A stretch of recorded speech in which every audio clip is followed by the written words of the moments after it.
మన ముకుంద జ్యువెలరీలో republic sale flat 10% on VA అన్ని జ్యువెలర్స్ మీద.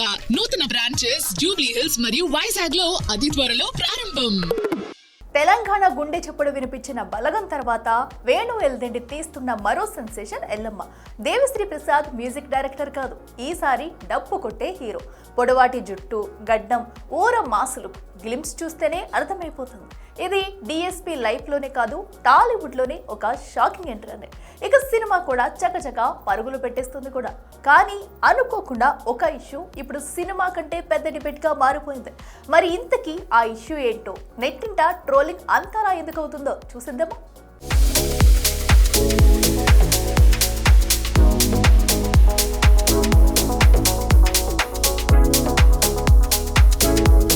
కొన్ని సినిమాలు ఎంటర్టైన్ చేయడానికి వస్తాయి, కానీ మరికొన్ని సినిమాలు మన మూలాలని గుర్తు చేస్తాయి.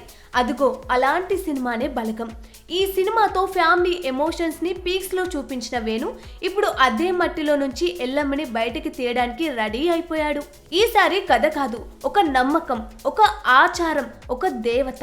జానపద కళాకారుడి కన్నీళ్లతో జీవితాన్ని చూసే సినిమా ఇది. ఇక మ్యూజిక్ తో మాస్ ను ఊపిన DSP ఇప్పుడు పర్షిగా ఎంట్రీ ఇస్తున్నాడు. మొత్తానికి ఇంతవరకు చూడని DSPని ఈ సినిమా చూపించబోతుందన్న మాట. అయితే సినిమా కంటే ముందే సెట్ నుంచి బయటకొచ్చిన పిక్ ఒకటి సోషల్ మీడియాని షేక్ చేస్తుంది. అదే ఎల్లమ్మ షూటింగ్ లొకేషన్ లో వేణు ఉన్న ఫోటో. మామూలుగా అయితే అంతా లైట్ తీసుకునేవారు, కానీ అది ఆలయ ప్రాంగణంలో చెప్పులు వేసుకున్న ఒక ఫోటో. అదే ఇప్పుడు కాంట్రవర్సీకి కేరాఫ్ అయి కూర్చుంది. పవిత్రమైన ఆలయంలో ఇలా ఉండటం హిందూ మనోభావాలను దెబ్బతీసినట్లేనని కొంతమంది కామెంట్ చేస్తే, షూటింగ్ సమయంలో ఎలక్ట్రిక్ వైర్లు, లైట్స్ ఉంటాయి కాబట్టి ఇలా చెప్పులు వేసుకుని ఉండవచ్చని మరికొందరు సపోర్ట్ చేస్తున్నారు.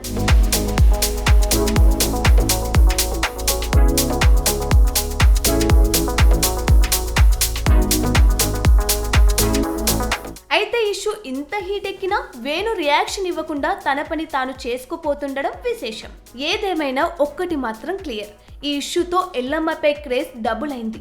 చూడాలి మరి ఇదే ఏడాదిలో రిలీజ్ కానున్న ఎల్లమ్మ ఇంకెన్ని సంచలనాలకి కేరాఫ్ అవుతుందో.